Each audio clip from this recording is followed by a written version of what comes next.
교회의 강아지 이야기 조금 하겠습니다.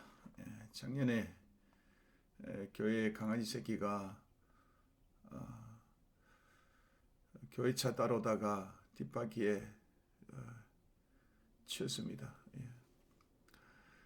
그래서 강아지가 일어나지도 못하고 주저앉아가지고 눈물 흘리면서 낑낑거리는데 참 그게 불쌍하더라고요. 그래서 수의사한테 가보니까 그 수의사가 하는 말이 이 주사 약 이거 한 3번 정도만 놓고 그러고 한번 기다려보소 그러더라고요. 회복될 놈 회복되고 안 될 놈 안 되고, 근데 강아지 예상외로 회복력이 좋을 수 있습니다 그러더라고요. 그래서 이제 주사를 이제 3일치를 놓고 이제 기다렸더니 이 강아지가 세월이 지나면서 이게 잘 걸어요. 그러더니 막 뛰어다녀요. 아이고, 정말 사람이 저렇게 치었으면 불구가 될 텐데 참 하나님께서는 강아지에게 특별한 은혜를 주셨구나. 야, 저렇게 회복 속도가 빠르다니 자생력이 대단하구나. 그걸 느꼈어요. 그리고 저는 그렇게 생각했습니다. 하나님, 나도 개처럼 되면 좋겠다고. 나도 강아지 새끼처럼 되면 좋겠다고. 내가 가진 이 육신과 내 마음의 이 아픔들, 하나님, 우리 성도들이 가진 그 육신의 아픔과 그 육신의 그 마음의 아픔들, 강아지처럼 회복되는 은총을 주시옵소서. 하나님 전지전능하시니까 강아지에게 허락하신 그 은혜를 조금이라도 부스러기처럼 그렇게 주더라도 좋겠습니다. 주님 축복해 주옵소서. 그렇게 기도한 적이 있습니다. 우리 사랑 우리 모든 성도님들이 강아지처럼 회복되는 그런 놀라운 역사가 있어서 육신도 마음도 회복되어서 건강하게 이 땅을 살아가시기를 축원합니다. 자, 오늘은 하나님 나라의 관점에서 성경 맥돌기 44과 선지자들에 대해서 공부하겠습니다. 예언자라고 하기도 합니다. 네, 성경을 편집하는 과정에서 그 순서로 구약에서 선지자, 선지서, 예언서 이거를 가장 뒤편에 그렇게 배치해 뒀는데, 실질적으로 시대적으로 분류를 해 나가다 보면 선지서나 예언서는요 열왕기 상하에 가장 많이 걸려 있습니다.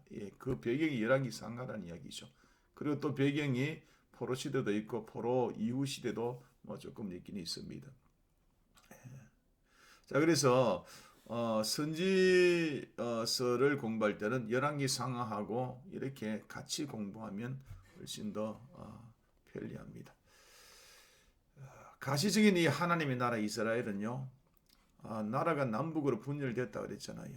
그 이후에 우상숭배가 얼마나 만연했는지 모릅니다.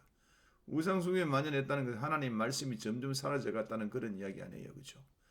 북왕국은 사마리아는 애굽의 신 중에 하나인 송아지 섬기고 바알신을 숭배하고 열심을 다해서 그렇게 우상숭배했습니다.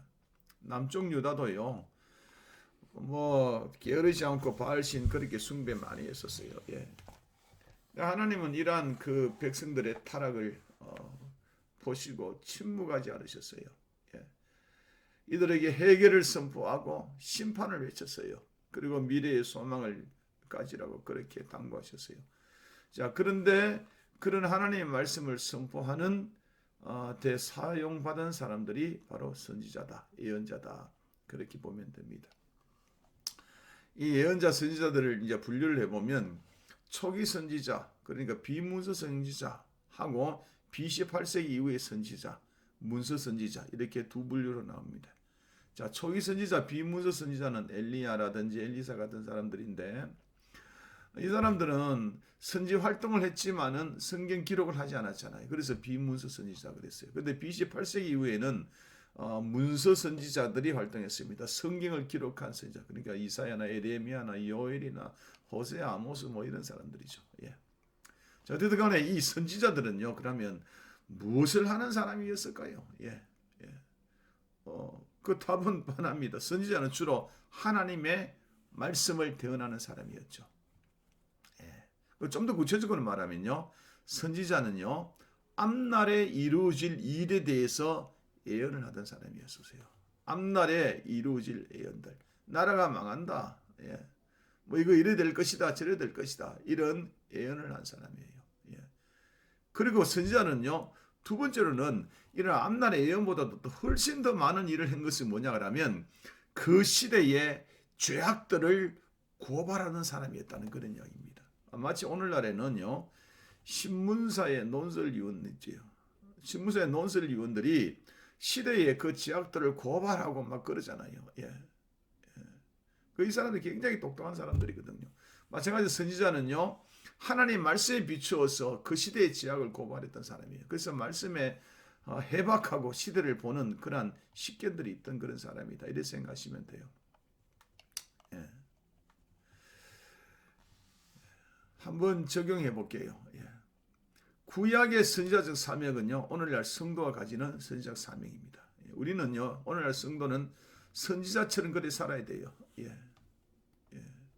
그럼 어떻게 살아야 되는 것인가? 첫 번째는 선지자, 예언자는 앞날에 일어날 일들을 예언했다 그러잖아요, 그죠? 오늘날 성도도 그걸 할 줄 알아야 된다는 거죠. 그런데 그걸 어떻게 하느냐? 사실 우리가 많이 하고 있어요. 여러분, 이 세상에 가서 예수 믿고 구원 받으세요. 예수 믿으면 구원 받습니다. 예수 믿으면 천당 갑니다. 이런 말 안 해보신 분이 한 분도 없을 거예요. 그런데 예수 믿으면 구원 받는다, 예수 믿으면 천당 간다, 안 주고받는데도 어떻게 그걸 그렇게 이야기를 할 수 있었습니까? 앞날에 일어날 일들을 우리가 이야기했다는 이야기예요. 왜 이야기하느냐? 우리는 선지자이기 때문에 그렇습니다. 그래서 오늘날 선지자격인 우리 성도들은 예수님을 전파를 많이 해야 돼요. 예수 믿고 구원 받으세요. 예수 믿으면 천국 갑니다. 이거 많이 해야 돼요. 옛날에 초기 기독교 때는 그 최권능 목사님 같은 분들은요, 예수 천당 불신지요 그러면서 동네방네 다니면서 그렇게 했잖아요. 그래서 많은 결실을 거두었다 그랬어요. 한 30년, 20년 전만 해도 서울에 가니까 깃발 들고 북치면서 예수 천당 불신지요 하는 사람 봤습니다. 이런 사람들 다 선지자적인 그런 일들을 하는 거예요. 오늘날에 또 뭐 북치면서 예수 천당 뭐 불신지요 그러면 사람들에게 많이 그런 어떤 지탄을 받고 타박을 받을 겁니다.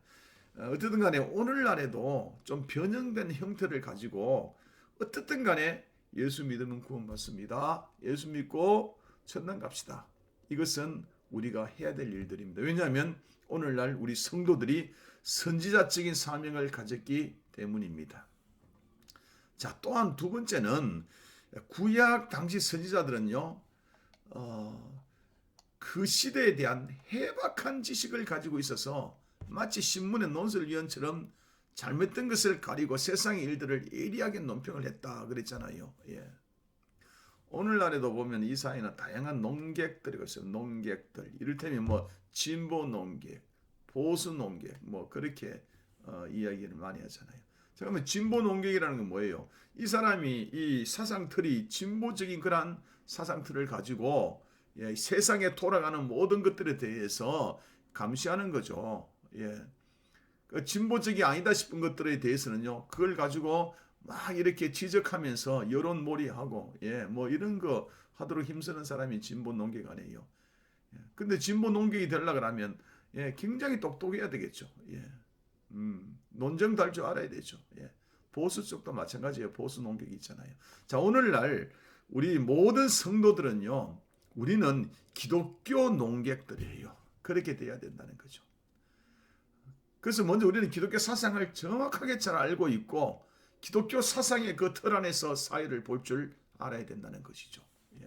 그래서 우리가 어디 가서 뭐 하나님 이야기하고 예수님 이야기하고 뭐 이렇게 하지 않더라도 기독교 사상으로 사회를 바라보면서 이 사회의 기독교 사상이 예수 정신이 접목되도록 영향을 주는 그런 기독교 논객이 되어야 된다, 이 말입니다.